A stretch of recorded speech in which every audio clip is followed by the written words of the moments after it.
Hello नमस्कार साथियों, मैं जय शर्मा स्वागत करता हूँ आप सभी का। आज आपके सामने है प्रश्न पत्र योजना 2024-25 की। और जो आपके लिए सब्जेक्ट लेकर आए हैं वो है हिंदी कक्षा 10। ठीक है।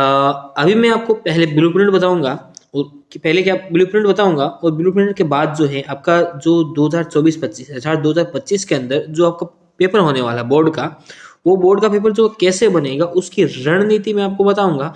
और साथ ही आपको जो इम्पोर्टेंट क्वेश्चन जो है जो बोर्ड ने प्रोवाइड किए हैं, मतलब बोर्ड ने बताया कि आपका पेपर जो है ऐसा आएगा, वो पेपर मैं आपको बताऊंगा। ठीक है। वैसे आपको बोर्ड की ऑफिशियल वेबसाइट पे ये पेपर मिल जाएगा, लेकिन साथ में मैं आपको आंसर भी प्रोवाइड करवाऊंगा। तो इस वीडियो में आप बने रहिए और साथ में कुछ नॉलेजेबल फैक्ट्स आपके साथ शेयर करेंगे, तो उनके लिए भी आप जो है चैनल में बने रह सकते हैं। यदि आपको मुझसे ज़्यादा ज्ञान है तो आप चैनल को छोड़ सकते हैं। चलिए प्रारंभ करते हैं बिना किसी वक्त को ज़ाया किए हुए, क्योंकि समय सभी का कीमती होता है। चलिए शुरू करते हैं।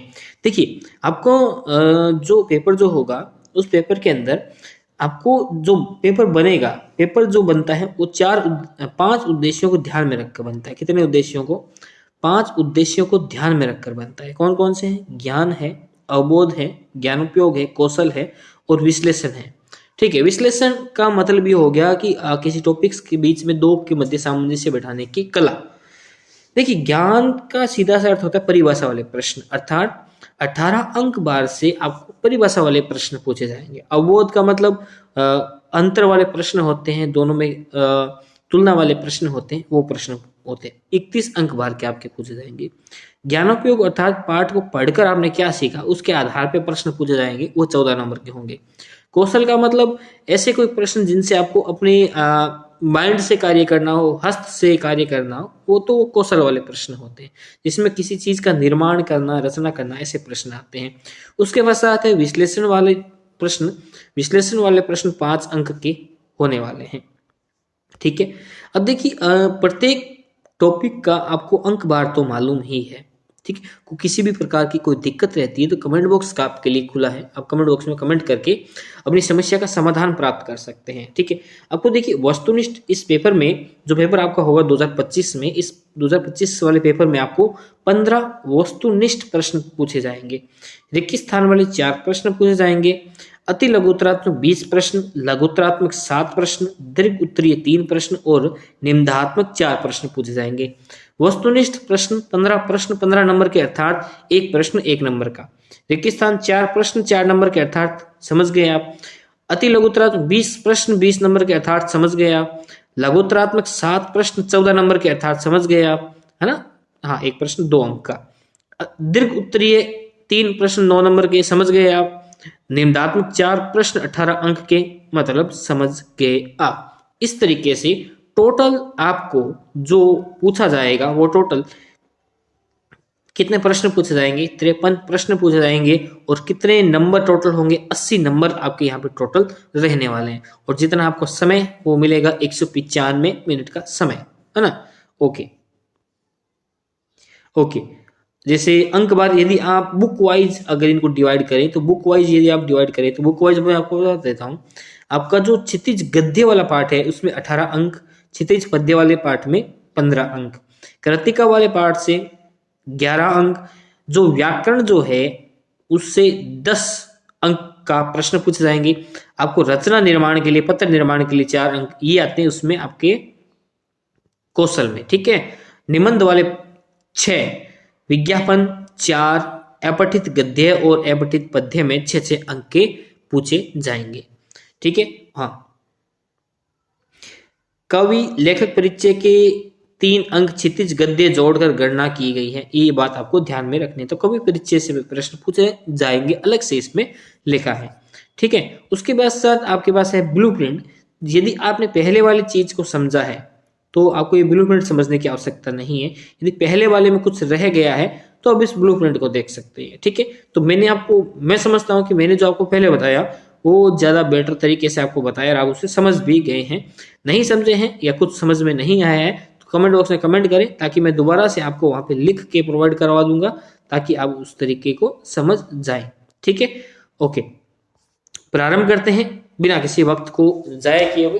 देखिए, इस प्रकार के प्रश्न आपको परीक्षा में पूछे जाने, तो इस प्रकार के प्रश्नों की तैयारी आप अच्छी तरीके से कर लीजिएगा। जिससे देखिए ये कुछ हिंट दिए हैं बोर्ड ने आपको कि इस प्रकार के प्रश्न आएंगे। जैसे निम्नलिखित संज्ञा शब्दों में व्यक्तिवाचक संज्ञा का उदाहरण। व्यक्तिवाचक यानी ऐसी कोई, अभी देखिए ये सभी संज्ञा शब्द है, ये सभी क्या है, संज्ञा शब्द है। तो इसमें पूछ रहा है कि व्यक्तिवाचक संज्ञा कौन सी, कौन सी व्यक्तिवाचक संज्ञा जो किसी स्पेशल व्यक्ति के लिए हो, स्पेशल के लिए, स्पेशल नाम के लिए हो, तो वो है। देखिए यहाँ पे लिखा है लड़का, तो लड़का तो हो सकता है ये भी लड़का वो भी लड़का, तो लड़का। मित्रता भी दो लोगों से बीच में होती है, दो से अधिक लोगों के बीच में होती है। पर्वत तो बहुत सारे होते हैं, लेकिन हिमालय एक ही है। हिमालय क्या है, एक ही है। तो हिमालय जो है क्या, यहाँ पे व्यक्तिवाचक संख्या होगी। जैसे मैंने यहाँ पे लिख के रखा, देखिए क्या लिखा है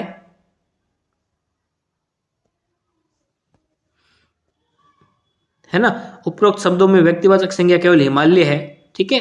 मित्रता, लड़का, पर्वत, हिमालय, ये शब्द आपको मैंने यहाँ पे साइड में लिख के बताया है, ठीक है।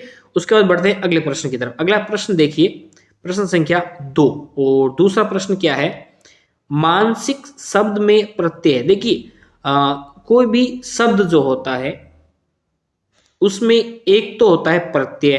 देखिए जैसे मान ली ये कोई शब्द है ना, ये जैसे मान ली ये शब्द है नायक, है ना। तो नायक में, नायक क्या, महर्षि शब्द है। महर्षि में तो महाधन ऋषि होता है, ठीक है। तो ये एक देखिए इसमें आगे जो आता है वो उपसर्ग होता है, पीछे जो आता है वो प्रत्यय होता है, ठीक है। वैसे ये महर्षि को लेके ये उदाहरण बताना गलत है, क्योंकि महर्षि में उपसर्ग प्रत्यय अलग नहीं होंगे, क्योंकि ये संधि के उदाहरण है, ठीक है। तो मानसिक शब्द में प्रत्यय है। मानसिक शब्द जो है इसमें कौन सा प्रत्यय, इक प्रत्यय है, सिक प्रत्यय है, इक प्रत्यय है, के प्रत्यय है। देखिए मानसिक यदि आप लिखो तो मन के साथ यदि आप एक प्रत्यय जोड़ते हो या मनस जोड़ते हो, तो एक प्रत्यय जोड़ते हो तो क्या होता है, एक में मात्रा नहीं आएगी, एक प्रत्यय जोड़ते हो तो क्या आएगा, मानसिक आएगा। यदि यहाँ पे बड़ी ई की मात्रा होती तो ई की मात्रा होती, ये सही होता, लेकिन यहाँ छोटी ई की मात्रा है तो ये सही होगा। देखिए जिसे मैंने आपको यहाँ पर भी देखिए, मानसिक शब्द में एक प्रत्यय है, ठीक है। मूल धातु मन हो गया, ठीक है। इस प्रकार से प्रत्यय क्या है, ये चीजें भी आप जो यहाँ पे गौर कर सकते हो, देख सकते हो, ठीक है। ओके, चलिए बढ़े आगे। अगला प्रश्न देखते हैं। अगला प्रश्न है प्रश्न संख्या 3, और तीसरा प्रश्न है, निम्नलिखित शब्दों में से यण संधि का उदाहरण है। यण संधि, यण संधि का उदाहरण क्या है, यण संधि। देखिए नायक एक प्रकार की, वैसे तो संधि का नहीं है उदाहरण, लेकिन नय धन एक, है ना। नय का स्वच्छ नहीं होगा, सदा धन एव सदैव, तो ये मतलब वो लंबी वाली संधि होगी। महर्षि, महाधन ऋषि, महान है जो ऋषि, वैसे महर्षि हो सकता है। तो देखिए इसमें मैंने जो साइड में लिखा है यण संधि, जब ई और ई के बारे में कोई स्वर आता है, ई या ई में परिवर्तन ये में हो जाता है। मूल शब्द कौन सा है, महाधन ऋषि, महर्षि। संधि के बाद महर्षियां आ री के संयोग से महर्षि बना है, ठीक है। चलिए बड़े शताब्दी शब्द में समास का प्रकार है, कौन सा है, द्विगु, द्वंद, तत्पुरुष या क्रमधारय। शताब्दी, यदि हम देखें शताब्दी 100 वर्षों का समूह शताब्दी होता है, समूह में द्विगु समास आ जाएगा। लेकिन शत धन अवधि देखें तो सत यानी 100, अवधि यानी वर्ष, तो वैसे देखें तो ये तत्पुरुष समास होता है। तो इन दोनों में से यदि हम सही करें तो तत्पुरुष भी सही कर सकते हैं और द्विगु भी सही कर सकते हैं। तो 100 वर्षों का समूह करें तो द्विगु इसमें सही हो जाएगा, ठीक है। आगे देखते हैं। अगला प्रश्न है, नेताजी का चश्मा पाठ में नेताजी की मूर्ति बनाने वाला था। तो ये नेताजी का चश्मा है, master Hiralal, master Nandlal, master Motilal या मास्टर मदन लाल। ये प्रश्न आप बताओगे, ठीक है, ये आप बताना। अगला प्रश्न है,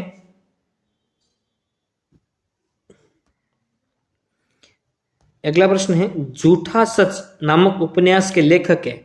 जो झूठा सच जो है उस उपन्यास के लेखक कौन है भाई, यशपाल है, मनु भंडारी है, रामवृक्ष बेनीपुरी है, यतीन्द्र शर्मा है।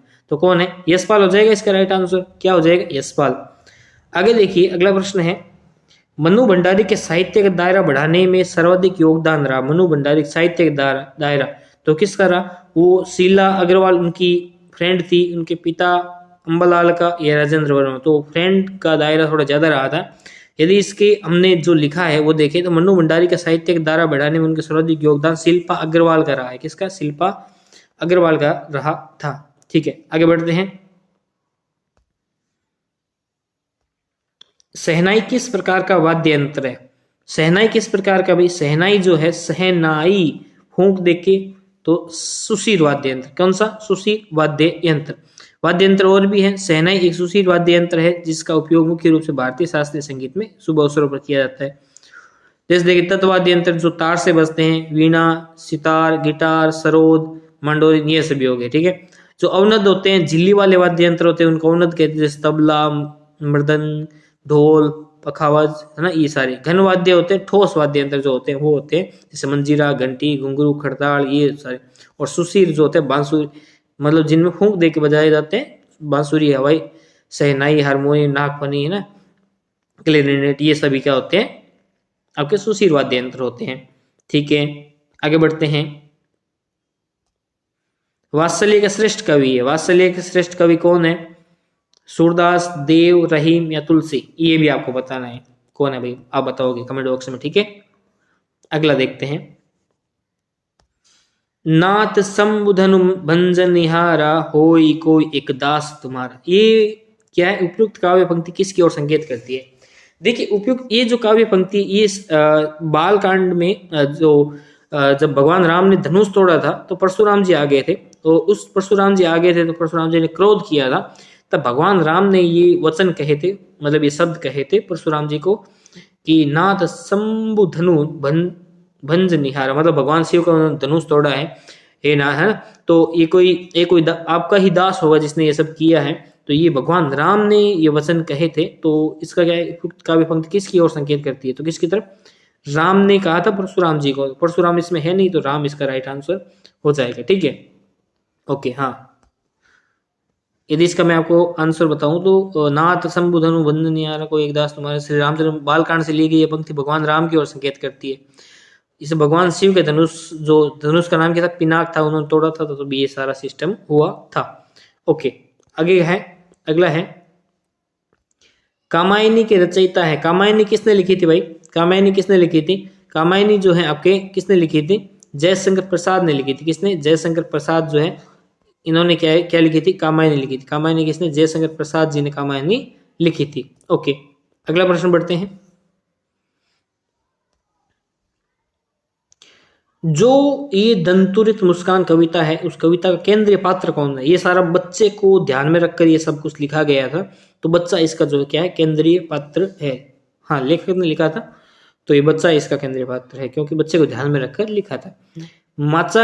माता का अंचल पाठ के लेखक के पिता लेखक को किस नाम से पुकारते थे? किस नाम से पुकारते थे बताना है आपको। किस नाम से पुकारते थे वो आपको बताना है। ठीक है, साना साना हाथ जोड़ी पाठ में यात्रा से लौटते समय जितेन ने किनके फुटप्रिंट की जानकारी दी? तो किनके फुटप्रिंट की जो है जानकारी दी गई थी वो आपको जो है इसके अंदर बताना है। ठीक है, अगला प्रश्न देखते हैं। अगला प्रश्न है, हिरोशिमा की घटना पर आधारित पाठ का नाम है। जो आपकी पाठ्य पुस्तक है उसके अंदर एक हिरोशिमा पर आधारित एक पाठ दिया गया है, उस पाठ का क्या नाम है? वो नाम आपको जो है उसके अंदर बताना है। ओके, अब है रेगिस्तान वाले प्रश्न, जो कि प्रश्न 2 है। रेगिस्तान वाले प्रश्न 1 से लेकर 4 तक। जिन सर्वनाम शब्दों का प्रयोग वक्ता या लेखक स्वयं अपने लिए करता है उसे क्या कहते हैं? पुरुषवाचक सर्वनाम कहते हैं। मतलब मैं अपने लिए कर रहा हूं तो वो हो गया पुरुषवाचक सर्वनाम। इस गेंद को मत फेंको, वाक्य में कौन? इस गेंद को, किस गेंद को? इस गेंद को, यानी ये गेंद है, इस गेंद को मत फेंको। तो ये क्या है? उसने क्या कर दिया? इसकी तरफ क्या कर दिया? संकेत कर दिया। तो ये हो गया संकेतवाचक विशेषण। ऐसे शब्द जिनमें रूप में लिंग, वचन, काल आदि के कारण कोई परिवर्तन नहीं होता, कोई परिवर्तन नहीं होगा तो वो अवयव हो जाएंगे। क्या हो जाएंगे? अवयव हो जाएंगे। संयोग शब्द में उपसर्ग है। देखिए संयोग शब्द क्या है?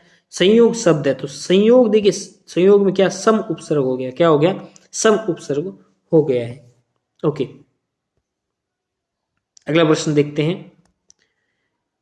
हाँ, कोई भी दिक्कत हो कमेंट बॉक्स में आप लिखिएगा। इस प्रकार के प्रश्न आपको परीक्षा में देखने को मिलेंगे, तो अच्छी तरीके से तैयारी करके जाइएगा। और बोर्ड के द्वारा जो प्रश्न पत्र दिए गए हैं इनको आप अच्छी तरीके से भी पढ़िएगा। ठीक है, अगला प्रश्न देखिए। निम्नलिखित अपठित गद्यांश को पढ़कर पूछे गए प्रश्न का उत्तर अपनी उत्तर पुस्तिका में लिखने हैं। ठीक है, आपके किसी आती हुई आपदा की भावना या दुख के कारण से साक्षात्कार से जो एक प्रकार का आवेगपूर्ण अथवा स्तंभकारक मनोविकार होता है उसी को भय कहते हैं। ठीक है, भय की परिभाषा उन्होंने दे दी। क्रोध दुख के कारण एवं प्रभाव डालने के लिए आकुल रहता है। जो दुख के कारण पर प्रभाव डालने के लिए कौन आकुल रहता है? क्रोध आकुल रहता है। और भय उसकी पहुंच से बाहर होने के लिए। क्रोध दुख के कारण के स्वरूप बोध के बिना नहीं होता। क्रोध क्यों होता है? दुख का कारण कोई हो तो क्रोध होता है। यदि दुख का कारण चेतन होगा तो इस समझा जाएगा कि उसे जानबूझकर दुख पहुंचाया है, तभी क्रोध होगा। क्रोध की भाई इसने कहा है कि भाई क्रोध क्यों होगा, ये कारण बताया। पर भय के लिए कारण का निर्दिष्ट होना जरूरी नहीं।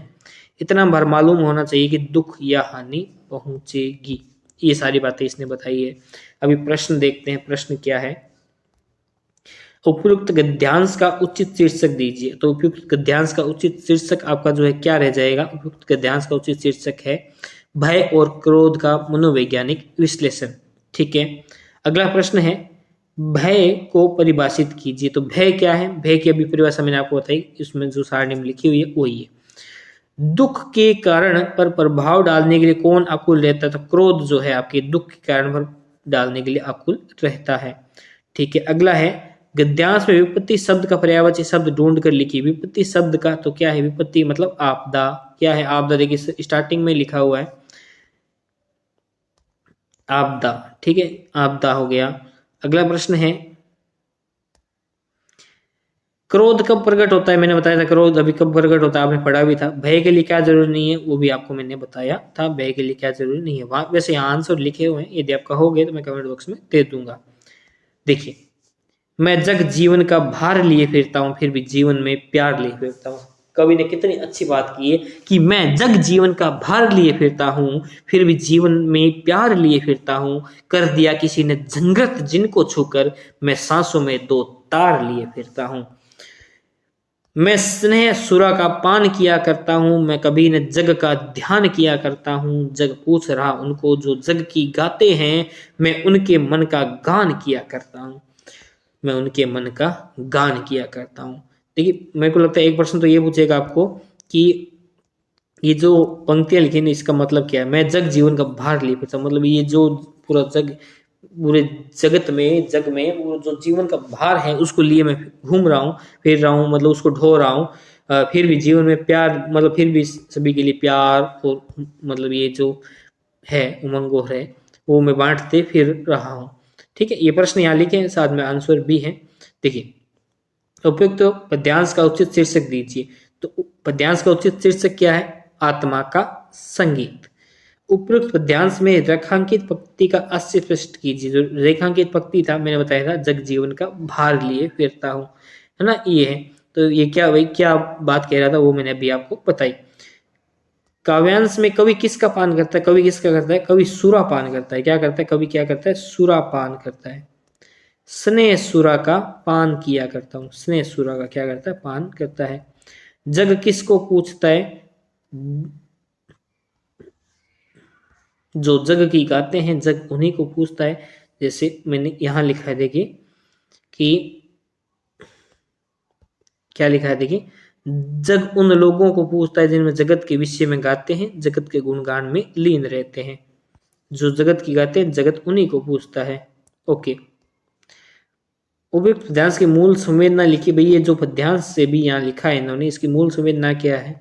मूल संवेदना आत्मा का प्रेम, संगीत और उनके भीतर के आनंद को अभिव्यक्त करना है। ठीक है, कवि किसका गान करता है? कवि जगत का ज्ञान करता है, गान करता है। कवि अपने मन की भाव का गान करता है, अर्थात अपने भीतर की भावनाओं को, विचारों को व्यक्त करता है। कोई बात नहीं। अब देखिए अगला प्रश्न देखते हैं। ये प्रश्न है, ये आपने याद किए होंगे क्योंकि परीक्षा में अभी ये प्रश्न तो आपको सेम टू सेम प्रश्न तो ये प्रश्न नहीं मिलेंगे, लेकिन इनके आसपास के प्रश्न आपको परीक्षा में देखने को जरूर मिलेंगे। ठीक है, तो ये प्रश्न आप देख सकते हैं। एक बार प्रश्न बता रहा हूं आपको। संगीत को संपूर्णता एकाधिकार से सीखने की जिज्ञासा को अपने भीतर जिंदा रखा। उपयुक्त कथन किसके संदर्भ में व क्यों कहा गया है? ये क्या है, क्यों कहा गया है, ये आपको लिखना है। हमारी संस्कृति पर मनुष्यों का क्या प्रभाव पड़ता है, पठित पाठ के आधार पर लिखिए। संगीतकार में गायन का योगदान, संगीतकार जो साथ में गाता है उसकी बात कर रहा है। आत्मकथ्य कविता का मूल भाव लिखिए। जो आत्मकथ्य कविता है उसका मूल भाव क्या है वो आपको लिखना है। मैडम ये मैदानी नहीं पहाड़ी इलाका है। कि मैडम ये मैदानी नहीं पहाड़ी इलाका है, यहाँ कोई भी अपने आप को चिकना बर्फीला नहीं मिलेगा। यहाँ पर कोई भी आपको चिकना बर्फीला नहीं मिलेगा। उपयोग वाक्य किसने और क्यों कहा? माता का अंचल पाठ के आधार पर ग्रामीण जीवन में बच्चों के जीवन में खेलों का महत्व लिखिए। आंखें मूंदना मुहावरे का अर्थ लिखकर वाक्य में प्रयोग कीजिए। भाई आंखें मूंदना मुहावरा क्या होता है, इसका अर्थ लिखने वाक्य में प्रयोग करना है। जब आप एग्जाम देने जाओगे तो वहां पर भी एक मुहावरा दिया जाएगा जिसका अर्थ लेकर आपको करना है।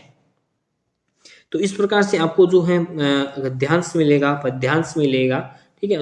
ये अपठित भी पड़ेगा मिलेगा और पठित भी मिलेगा। पद्यांश मिलेगा जिनमें आपको प्रश्न करने और उनके आंसर देने हैं। उसी प्रकार से जो प्रश्न हैं आपके वो प्रश्न दिए जाएंगे और प्रश्न के आंसर आपको देने होंगे, ठीक है। ये कौन कौन से प्रश्न हैं वो आपको स्टार्टिंग में मैंने जो ब्लूप्रिंट बताया उसके अंदर लिखा हुआ है। उसके पश्चात आपसे निबंध पूछे जाएंगे। जो निबंध में देखिए भारत के मतलब ये जो आरबीएसई बोर्ड ने दिया है 60 ऋतुओं का प्रभाव, एक ये निबंध दिया है। एक विद्यार्थी जीवन भावी जीवन का आधार है, एक ये निबंध दिया है। एक दिया है राजस्थान की ऐतिहासिक धरोहर, एक ये दिया है। और एक दिया है यदि मैं प्रधानाचार्य होता। तो ये निबंध जो है इनमें से एक निबंध आपको लिखना है। ये आरबीएसई बोर्ड ने दिए हैं तो ये 4 तो तैयार करने हैं ही। इनके साथ में यदि आप और तैयार कर पाओ तो जरूर कीजिएगा। उसके बाद में एक प्रार्थना पत्र जो है आरबीएसई ने जो बताया है वो इस प्रकार है कि स्वयं को राज्य के उच्च माध्यमिक विद्यालय रेनगढ़ का मनीष मानकर प्रधानाचार्य महोदय को खेल सप्ताह आयोजनार्थ एक प्रार्थना पत्र, मतलब खेल सप्ताह आयोजन करना है उसके लिए एक प्रार्थना पत्र लिखो। अथवा में लिखा है, इसका मतलब वो ये नहीं करो तो नीचे वाला करना है कि बोर्ड परीक्षा की तैयारी और समय प्रबंधन के बारे में बताया गया। वैसा एक पत्र लिखना है। किसको लिखना है? पिताजी को लिखना है, ठीक है। उसी प्रकार अगला प्रश्न 20वां है। नगर पालिका उद्यमगढ़ की ओर से स्वच्छता जागरूकता हेतु एक विज्ञापन तैयार करना। विज्ञापन का प्रश्न जरूर पूछा जाएगा जो कि 4 नंबर का होगा। ग्रीष्मोवकाश में स्काउट्स एवं गाइड द्वारा कौशल विकास शिविर में बनाई गई सामग्री की प्रदर्शनी देखने तो एक विज्ञापन लिखना है। वो भी कितने नंबर का? 4 नंबर का। तो दोनों में से आपको एक करना है। तो विज्ञापन आप जरूर से अच्छी तरीके से तैयार करके जाइएगा। विज्ञापन को कैसे क्या लिखा जाता है वो तैयार करोगे और तो विज्ञापन का पॉइंट्स तो आपको पेपर के अंदर मिल ही जाएगा, तो आप कर सकते हो। बस आज तक इतना ही है। और कोई डाउट हो कुछ हो तो आप कमेंट बॉक्स में हमें बता सकते हैं और हम आपकी प्रॉब्लम का सॉल्यूशन कर देंगे। बेहद ही खुशी होगी। तो मिलते हैं अगली बार आपके साइंस के मॉडल पेपर के साथ। तब तक के लिए जय हिंद, जय भारत, वंदे मातरम। हाँ, राजस्थान बोर्ड का मॉडल पेपर होगा, राजस्थान माध्यमिक शिक्षा बोर्ड का। हाँ, और एक बात और, इस बार जो है आपकी वार्षिक परीक्षाएं जो है पूरे राजस्थान में एक जैसी होगी, ऐसा नहीं है। पहले क्या होता था कि आपका जो गंगानगर जिला है उसकी किसी डेट को शुरू हो रही है, आपका जो जोधपुर जिला है उसकी अलग डेट को शुरू हो रही है, जयपुर की अलग डेट को शुरू हो रही है, बीकानेर की अलग डेट से, अलवर धौलपुर की अलग डेट से। अब की ऐसा नहीं होगा। पहले जिले में चलती थी एक डेट, अभी पूरे राजस्थान में एक समान डेट पर ये सारा कार्य होने वाला है। चलिए कोई नहीं, आगे वीडियो बनाते रहेंगे, धीरे धीरे आपके साथ जानकारी शेयर करते रहेंगे। और कुछ भी पूछना हो तो कमेंट बॉक्स में पूछ सकते हैं। हाँ, राजस्थान बोर्ड से रिलेटेड कुछ भी जानना हो तो कमेंट बॉक्स में लिखिएगा। तो आज तक के लिए इतना ही, अगली बार फिर से मिलते हैं। तब तक के लिए जय हिंद, जय भारत, वंदे मातरम।